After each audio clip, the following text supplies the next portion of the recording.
My name is Wayne Wozniak. My wife Phyllis and I are missionary educators in South America. My husband and I work together here in Lima, Peru, with a Bible school where we train young men and women and prepare them for full-time ministry. We're approaching now 300 graduates in South America. If we went back 23 years ago when we first moved to Peru, we would have never dreamed that it would have that type of an impact. We have churches now that have planted up to 20 daughter churches.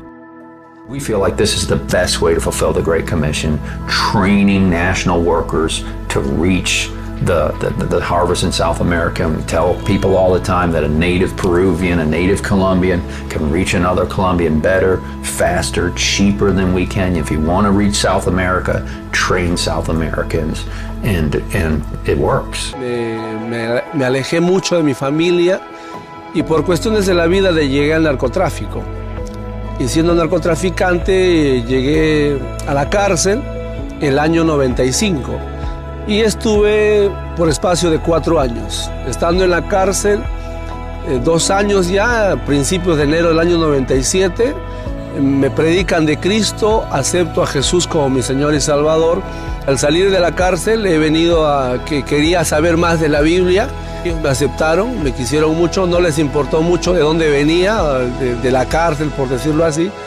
Entonces, a partir de ahí ellos me enseñaron bastante la Biblia. Somos pastores ahorita en la Iglesia de Dios Monte Sión, acá en Perú. Y hace una semana tuvimos nosotros la celebración del Día del Pastor y mi hijo, el mayor, empezó a hablar palabras y él decía, y me dijo a mí, yo también quiero ir al seminario porque yo quiero hacer lo que mi papá hace. When we first came here to Peru, behind the Bible school there's a mountain, and there was a family living on that mountain, and we came to learn was the wife and children of a Church of God church planter who had been killed by the Shining Pathway terrorist movement. They had literally killed him, cut his body into pieces, and thrown him off the cliff in the mountains. And the kids were young, and we met them right away. We began to talk to them and kind of,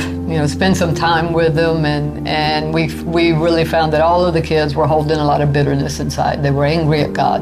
How could God do this? Our dad was a good man. He was a church planter. Look at all he did, and God let this happen. The oldest daughter was just over 18, and I would invite her to our house because we had teenage daughters, and so we tried to encourage her. And the day the Bible school opened, she came and found me, and she said, I feel like the Lord wants me to study and continue the work that my father began.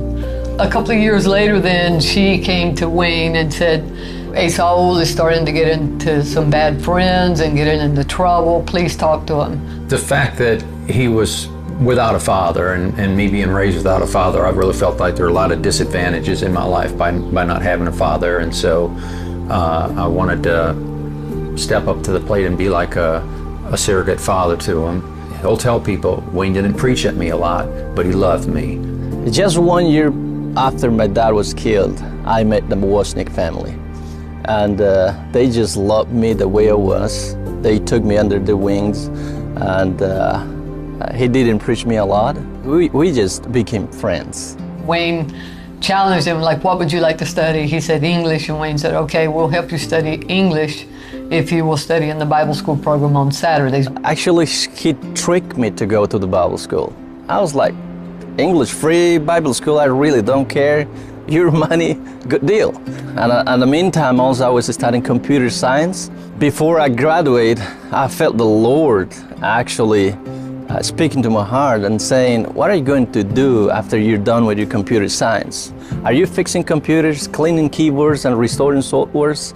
What if I make you a cleaner of street kids with their addiction, a fixer of broken lives, and a restorer of marriages? He prayed and said, okay, God, I'll give you a month. If you're calling me into ministry, then open up a door for me to pastor a church, and I'll give you 30 days. And he said that 2 weeks later, the district pastor called him up and he said, I've got a church that's opened up. Would you consider pastoring it? And Esau was like, wow, you're fast, Lord.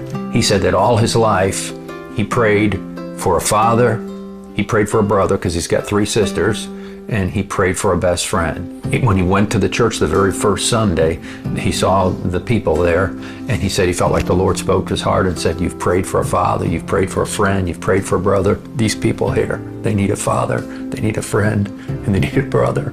And will you be that for them?" And that's when he met Abner. Abner,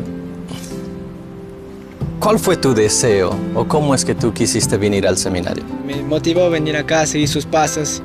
Quise aprender de la Biblia, quise aprender y pastorear futuro y poder enseñar a más personas de la Biblia, enseñar las evidencias de Dios, enseñar y seguir los pasos de usted y poder también preparar a otras personas más en el ministerio. I can't think of anything more satisfying than to see somebody that you poured into their life, really not knowing it was going to become that big. I just want to serve my Lord and hear him say, "Well done, you were obedient." We want to finish well. We want to finish well. And now we're at that other end of life. And it's just something that rings in my head again and again. You know, I want to finish well.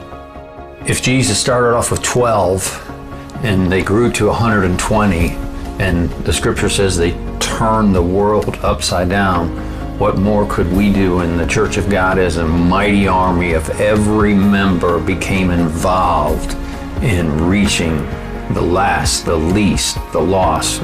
The impact that we could make in this world would just be phenomenal.